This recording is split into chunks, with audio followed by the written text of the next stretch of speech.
हमारा next topic है yield का। यील्ड वर्ड का मतलब होता है कि आपके पास कोई भी चीज कितनी प्रोड्यूस हो रही है।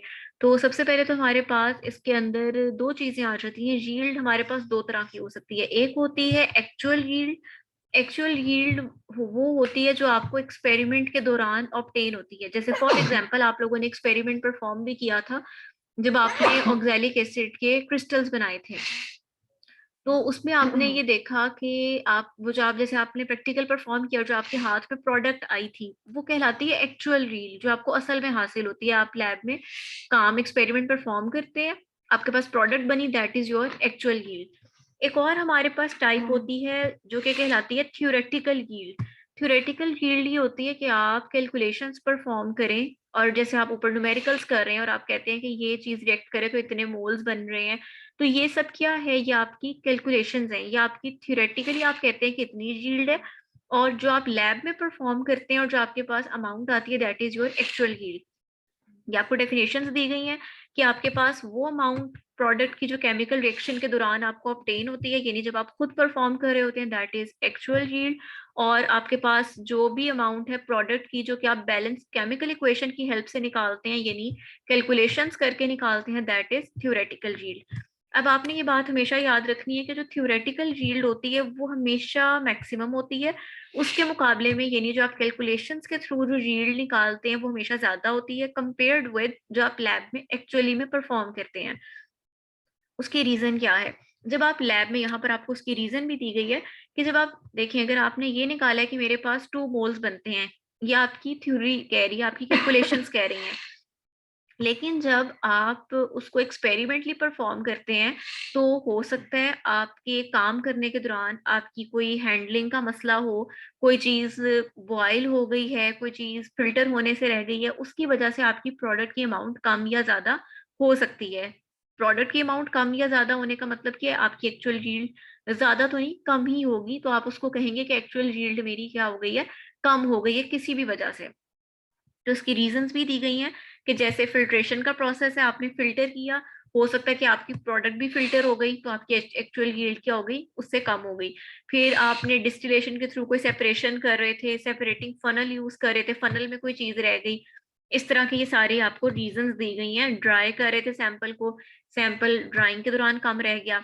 तो इसका मतलब ये है कि आपसे ये भी अक्सर पेपर में पूछ लिया जाता है कि एक्चुअल यील्ड हमेशा थियोरेटिकल यील्ड से कम क्यों होती है। तो ये आपको इसकी रीजन दी गई है कि हमारे एक्सपेरिमेंट के परफॉर्म करने के दौरान ही कोई ऐसी कमी रह जाती है जिसकी वजह से हमारी एक्चुअल यील्ड जो होती है वो कम होती है। कोई हमारा एरर भी हो सकता है या कोई उस सिस्टम का एरर भी हो सकता है जिसकी वजह से यील्ड कम हो जाती है। अच्छा, अब हम जो यील्ड है वो आमतौर पर परसेंटेज की फॉर्म में रिपोर्ट करते हैं।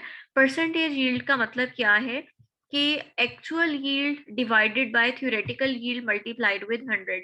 इसका मतलब ये है कि अगर मैं कहूंगी कि मेरे काम की यील्ड आई है 98%, तो इसका मतलब ये होगा कि मेरी जो भी वैल्यू थी थ्योरेटिकल या जो भी एक्चुअल थी, इस 98% का ये मतलब पता लग रहा है कि मेरे काम की परफॉर्मेंस बहुत अच्छी थी, मुझे जितनी मैंने कैलकुलेशंस की थी उसके काफी हद तक अच्छी मुझे जो यील्ड मिल गई है। उसके मुकाबले में अगर मैं लिखती हूँ 52%, तो 52% ये बता रहा है कि मेरे काम में अच्छा खासा कोई ना कोई एरर था जिसकी वजह से मेरी जो एक्चुअल यील्ड है वो थ्योरेटिकल के मुकाबले में खासी कम थी। तभी मेरे पास ओवरऑल परसेंटेज यील्ड की आई है, प्रोडक्ट से 52% बनी है। तो आपने एक तो इसका फॉर्मूला याद रखना है कि परसेंटेज यील्ड में हमेशा ऊपर एक्चुअल यील्ड आएगी और नीचे थ्योरेटिकल यील्ड आएगी। रीजन क्या है? एक्चुअल यील्ड कम होती है और थ्योरेटिकल यील्ड क्या होती है, ज्यादा, मैक्सिमम। तो वो हमारे पास क्या आएगी, डिनोमिनेटर में आएगी। अब हम इसको फाइंड आउट किस तरह से करते हैं, कैलकुलेशंस किस तरह से की जाती हैं इसके लिए, उसके लिए हम देखते हैं एग्जाम्पल 14। एग्जाम्पल 14 आपको दी गई है कि लाइमस्टोन कैल्शियम कार्बोनेट को जब रोस्ट किया गया उससे आपके पास दो प्रोडक्ट्स बन रही है, quick lime that is calcium oxide, और साथ में आपके पास बन रही है carbon dioxide according to this equation. अब उन्होंने आपको जो इन्फॉर्मेशन दी हुई है क्वेश्चन में, उन्होंने आपको दिया हुआ है कि कैल्शियम ऑक्साइड की एक्चुअल यील्ड 2.5 किलोग्राम है when 4.5 kilograms of limestone is roasted। यानी उन्होंने आपको ये बता दी है कि हमारे पास जो कैल्शियम कार्बोनेट है वो कितना था, 4.5 किलोग्राम्स था। और दूसरी इंफॉर्मेशन क्या दी है, उसकी एक्चुअल यील्ड के बारे में दी है। अब ये कौन सी यील्ड की बात हो रही है? वो यील्ड जो आपको एक्सपेरिमेंट करके ऑब्टेन हुई। आपने क्या बतानी है? आपने बतानी है परसेंटेज यील्ड फाइंड करनी है। अभी आपने ऊपर फॉर्मूला पढ़ा है कि परसेंटेज यील्ड क्या होती है? Actual yield divided by theoretical yield multiplied with 100। अब इसका मतलब है कि आपको एक्चुअल यील्ड जो है वो तो क्वेश्चन में दी गई है, तो परसेंटेज यील्ड निकालने के लिए हमें सबसे पहले क्या निकालना पड़ेगा? Theoretical yield. जब वो आ जाएगी तो हम इस एक्चुअल वाली वैल्यू को थ्योरेटिकल वाली से डिवाइड कर देंगे। अब सबसे पहले हम उसके लिए क्या करेंगे? हम निकालेंगे मैस ऑफ लाइमस्टोन। अब इसमें भी आपकी वही कैलकुलेशंस यूज होनी है जो आपने पीछे मोल्स के लिए पढ़ी हैं, मैस के लिए पढ़ी हैं, वही वाले फॉर्मूलाज यूज होने हैं। अब मैस ऑफ लाइमस्टोन आपको दिया गया है, कितना दिया है? 4.5 kg। आप इसको कन्वर्ट कर लेंगे ग्राम्स में, और आपके पास जो एक्चुअल यील्ड है वो भी किलोग्राम्स में दी हुई है, आपने उसको ग्राम्स में कन्वर्ट कर लेना है। कैल्शियम कार्बोनेट का मोलर मास 100 ग्राम पर मोल होता है, और कैल्शियम ऑक्साइड का मोलर मास 56 ग्राम पर मोल। ये कहाँ से आपके पास वैल्यूज आ रही हैं? मोलर मास आपको मैंने बताया था कि मोलर मासेस के लिए आप उनके एटॉमिक मासेस को सम कर लेते हैं। अब आपने देखना है कि बैलेंस्ड केमिकल इक्वेशन आपको क्या इंफॉर्मेशन दे रही है। बैलेंस्ड केमिकल इक्वेशन के मुताबिक अगर मेरे पास 100 ग्राम ऑफ कैल्शियम कार्बोनेट है तो it should give 56 grams of calcium oxide. यानी मेरे पास कैल्शियम कार्बोनेट, सर यहाँ क्या लिखा हुआ है? कोफिशिएंट कुछ भी नहीं लिखा हुआ। इट मीन्स कि यहाँ पर कोफिशिएंट क्या है? 1 है। और यहाँ पर मेरे पास क्या है? कैल्शियम ऑक्साइड से कुछ नहीं लिखा हुआ। इट मीन्स कि इसका भी मोल क्या है? 1 है।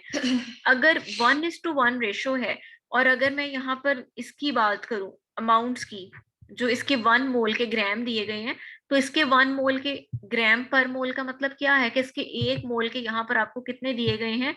100 ग्राम्स दिए गए हैं। और यहाँ पर 56 ग्राम पर मोल का मतलब क्या है कि 1 मोल के कितने ग्राम्स दिए गए हैं? 56। तो इसका मतलब है कि मुझे यहाँ पर इक्वेशन से ये बात पता लग रही है कि अगर कैल्शियम कार्बोनेट के 100 ग्राम्स होंगे तो उससे कैल्शियम ऑक्साइड कितना बनता है? 56 ग्राम। दिस वन, कि अगर कैल्शियम कार्बोनेट के अगर 100 ग्राम्स है तो कैल्शियम ऑक्साइड कितना बनेगा? 56 ग्राम्स बनेगा।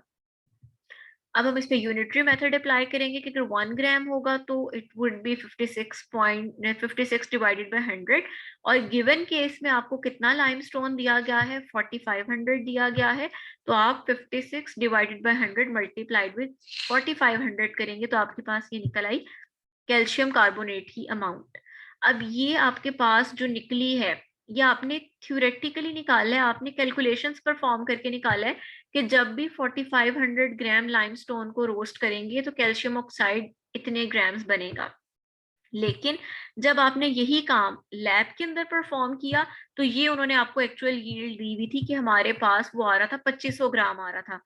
तो इसका मतलब क्या हुआ कि जो असल वैल्यू थी, जो थ्योरेटिकल थी, उसके मुकाबले में एक्चुअल क्या है? कम आ रही है।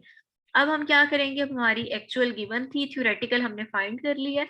अब हम फॉर्मूला यूज करेंगे परसेंटेज यील्ड का, और हम क्या करेंगे? 2500 जो एक्चुअल यील्ड थी, जो क्वेश्चन में दी हुई थी, उसको डिवाइड कर देंगे थ्योरेटिकल यील्ड जो भी हमने निकाली है, 100 से मल्टीप्लाई करेंगे और उससे हमारे पास आंसर आ जाएगा। अब इसका फायदा क्या हुआ? इससे हमें ये पता लगा 99.2% आने का मतलब है कि हमारे काम में बहुत ही कम गलती थी, बहुत कम एरर था, और हमें बहुत अच्छी यील्ड जो है वो ऑब्टेन हुई है। तो पेपर में आमतौर पर इसमें से यही पूछा जाता है कि यील्ड मतलब आपका एक्चुअल और थ्योरेटिकल यील्ड में डिफरेंस क्या है, परसेंटेज यील्ड क्या होती है, और साथ में ये कि आपके पास ऐसी कौन सी रीजंस हैं जिनकी वजह से एक्चुअल यील्ड थ्योरेटिकल यील्ड की निस्बत कम हो सकती है। और इसके अलावा जो इसका न्यूमेरिकल है, यहाँ पे भी है जो आपने भी एग्जाम्पल में पढ़ा है, और एक्सरसाइज में भी इसका न्यूमेरिकल है, वो भी इम्पोर्टेंट है। अक्सर आपसे यील्ड के न्यूमेरिकल भी पूछ लिए जाते हैं। Thank you.